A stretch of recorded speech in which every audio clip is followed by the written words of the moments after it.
Okey, mukadimah yang cukup lengkap untuk menggambarkan tentang risiko yang bakal anda temui seandainya anda lebih cenderung untuk mendapatkan perkhidmatan daripada mereka yang tidak bertauliah dan tak ada kepakaran untuk mengendalikan. Ini aset ni tak boleh sebarangan, dia bukan macam tu je, tapi ada impak susulan yang bakal muncul. Ya, kita khawatir selepas itu apa yang berlaku adalah jangkitan-jangkitan dan sebagainya yang menyebabkan sebenarnya kos berlebihan lagi anda perlu tanggung untuk merawat keadaan yang selepas dah berlakunya situasi-situasi maupun jangkitan yang sebagainya.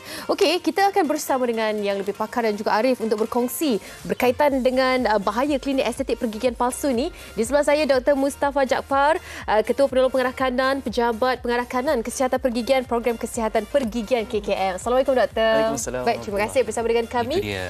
Doktor, Senyuman Doktor Gigi. Ya? Memang betul-betul memberikan aura kebaikan. Kan? Doktor, itulah dia sebab kita pakai perubatan belajar bertahun ya untuk dapatkan ilmu ni. Ya, tapi mereka ni belajar di YouTube saja boleh menyumbang hikmat betul. kepada orang ramai. Ya, Jadi macam mana sarjana melihat YouTube. kebimbangan terhadap trend ini sebab ada yang tak kisah janji murah dan cepat, Doktor. Ya, sebenarnya mendapatkan rawatan daripada pengamal pergigian ataupun klinik estetik palsu ni amat berisiko kerana dia boleh menjejaskan taraf kesihatan kita kesihatan pergigian dia macam mana boleh jadi macam meningkatnya dari segi dia punya permintaan ni adalah disebabkan oleh ada banyak rangsangan-rangsangan contohnya stimulus daripada media sosial. Ramai yang melihat media sosial kemudian dilihat harga murah dan sebagainya, dirasakan harga itu murah kemudian dilihat ada gambar model-model yang giginya senyumannya cantik dan sebagainya tapi tidak, itu semua adalah satu bentuk daya tarikan dan juga ada juga ditunjuk macam prosedur itu macam mudah sangat nampak tapi sebenarnya prosedur itu taklah semudah tu. Kita kalau rawatan ortodontik contohnya pakar kita yang bagi rawatan macam tu tapi dilihat dia seperti semuanya mudah saja prosedur straightforward dan ada pula testimoni yang bagi tahu ini bagus, ini senang saja, prosedur ni murah saja. Jadi perkara-perkara itu semua seolah-olah telah menyebabkan orang ramai merasakan benda ni boleh, dia teruja untuk menggunakan perkhidmatan-perkhidmatan yang macam ni yang sebenarnya berisiko kepada kesihatan mulut dia. Dan seterusnya bila dia dah terpengaruh, tambah pula dengan kajian daripada Suruhanjaya Komunikasi dan Multimedia menunjukkan pengguna internet di Malaysia adalah tinggi pada kadar 88.7%. Dan 91.7% guna FB contohnya. 80.6% guna YouTube, tengok YouTube. 63.1% tengok Instagram. Jadi ada macam-macam sumber ni. Kejap lagi tengok lagi, malam tengok lagi. Dan masa dia spend untuk tengok macam-macam termasuk iklan-iklan daripada FB dan ni semua boleh mempengaruhi dia untuk menggunakan perkhidmatan yang macam ni yang sebenarnya tidak bertanggungjawab dan menipu orang ramai.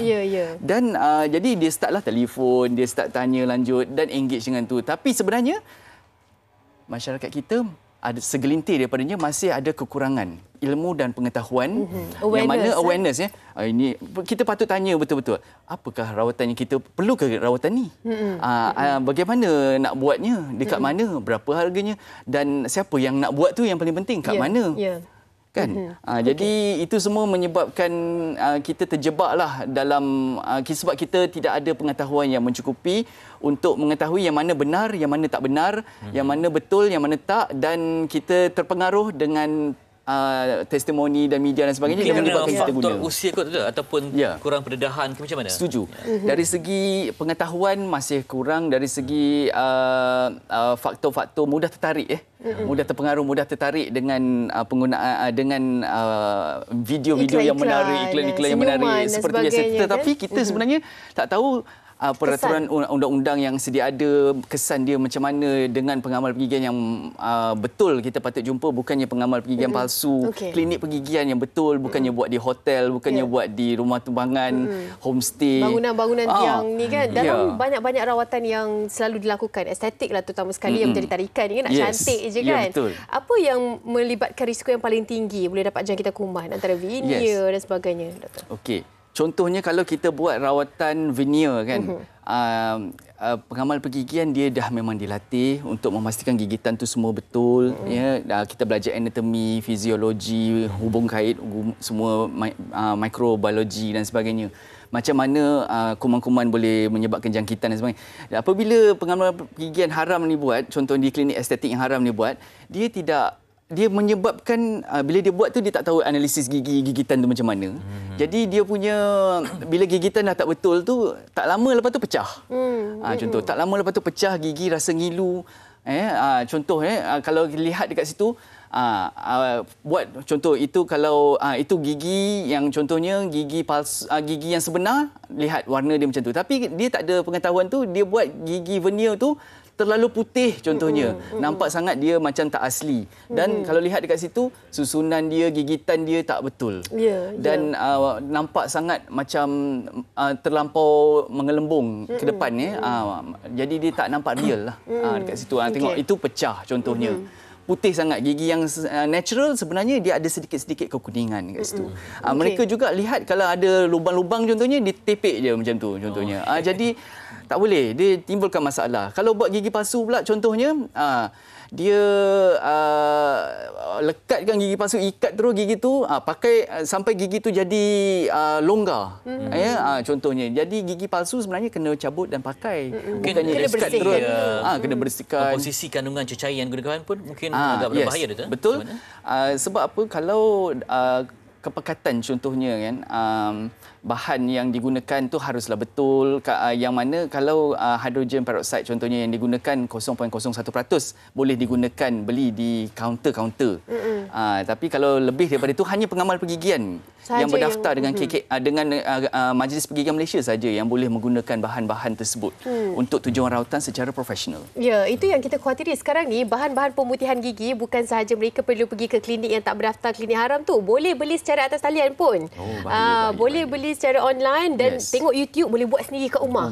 Itu yang dikhawatiri sekarang ni berlaku. Apa komen doktor untuk situasi ini? Jadi kita kena peka bahan yang kita sememangnya e-dagang ni contohnya kita ada macam-macam ada setengah-setengahnya beli barang daripada luar negara contohnya masuk dan sebagainya. Tapi ketahuilah bahan-bahan yang kita beli itu membahayakan diri jika kita gunakan. Kepekatan contohnya hydrogen peroxide 0.01% tu ke atas tu hanya pengamal pergigian je boleh guna. Kalau kita menggunakan, kita mengambil risiko. Lain daripada itu bawah 0.01% boleh dibeli di kaunter dan dilakukan. Jadi kalau kita perlu memastikan kita dapatkan rawatan yang sepatutnya daripada pengamal pergigian berdaftar dan klinik pergigian yang berdaftar dengan KKM. Kadang-kadang rawatan itu sebenarnya tak sesuai untuk kita, tapi bila kita tengok macam okey je kan. Jadi sebab kita buat sesi consultation apa. Tak ada konsultasi yang betul. Doktor, bagi mereka yang pada peringkat awal tak sebarang kemungkinan boleh U-turn balik. Sebab dah nampak macam gigi makin lama makin teruk ni. Contohlah dah pernah buat dah ni. Tersedar pula dengan kita punya perbincangan hari ni kan. Kalau kita sedar kita dah buat kesilapan macam ni, pertama sekali kita kena dapatkan pemeriksaan di klinik pergigian. Supaya keadaan kita tu kalau ada apa-apa masalah dikesan lebih awal. Hentikan daripada berjumpa dengan pengamal pergigian atau klinik estetik haram ini. Kerana ia hanya memudaratkan kesihatan kita. Dan kita kena henti serta-merta dan kita periksa balik dekat pengamal pergigian yang berdaftar ni okey tak gigi kita. Ia penting kerana kita perlu memastikan kita jaga dengan sebaik mungkin lah. Itu betul, paling penting. Bila kita, sebab kita saban tahun juga kita bawakan topik ini, setiap kali ada berlakunya kes-kes dan juga situasi, nampak macam walaupun kita dah gerakkan sebarkan cerita ini, tapi masih ada lagi klinik-klinik haram yang dibuka. Bagaimana dari sudut penguatkuasaan yang dilakukan kepada mereka ini, tindakan, hukuman yang dikenakan kepada mereka? Laporan ada, tetapi untuk memastikan dia dilaksanakan itu macam mana? Bagi kita tujuan di situ, untuk tujuan tersebut kita sesiapa yang di bawah Seksyen 41 Akta Kemudahan dan Perkhidmatan Jagaan Kesihatan Swasta 1998 Akta 586 tiada seorang pun yang boleh menubuhkan, menyenggarakan, mengendalikan atau menyediakan satu klinik perubatan atau pergigian melainkan premis tersebut berdaftar dengan KKM. Jadi kita sekiranya disabitkan kesalahan, dia boleh didenda sampai RM300,000 maksimum ataupun penjara sehingga 6 tahun atau kedua-duanya. Ya. Dan itu dari segi klinik. Kalau klinik tu tidak berdaftar dengan Kementerian Kesihatan Malaysia. Kalau pengamal pula tak berdaftar di bawah Akta 804. Individu tersebut. Individu yang memberikan Melakukan. rawatan juga satu kesalahan. Kalau dia tidak berdaftar di bawah Akta Pergigian 2018 iaitu Akta 804. Yang mana Seksyen 62, 62, 1 kalau dia tak berdaftar dia adalah satu kesalahan.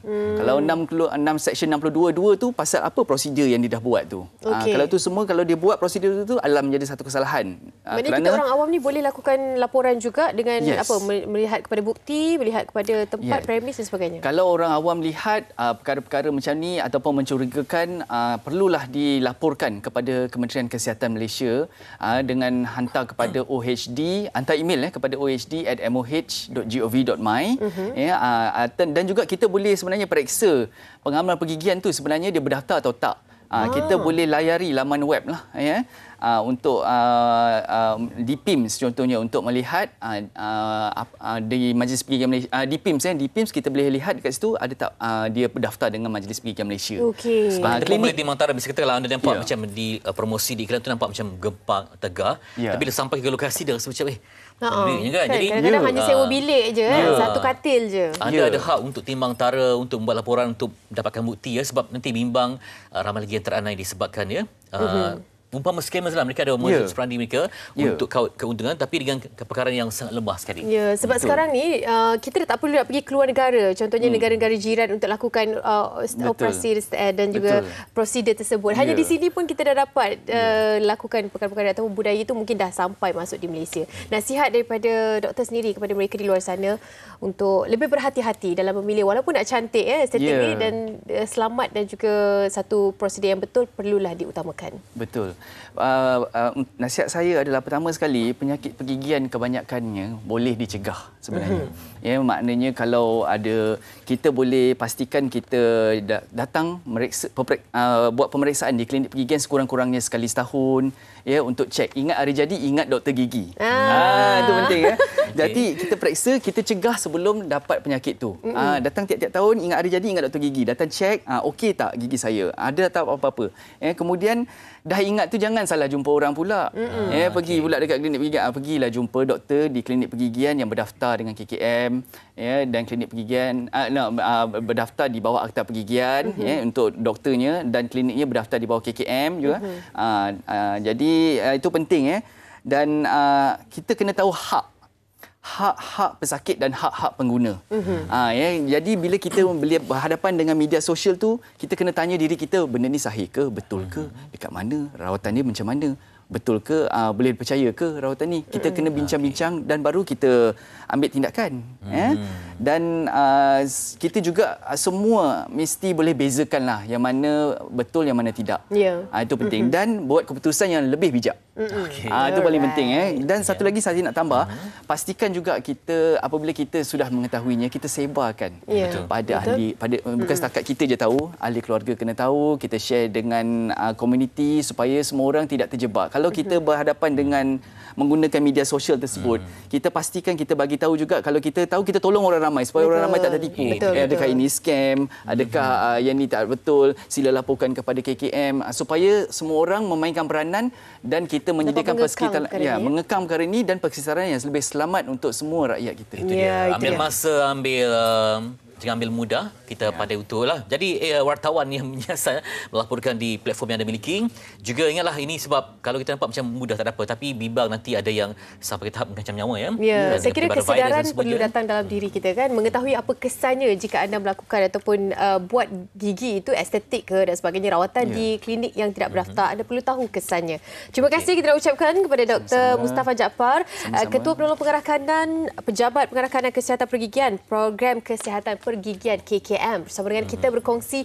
Ingatlah, sayangi mahkota muka anda ini supaya senyuman itu adalah lebih ikhlas, insya-Allah.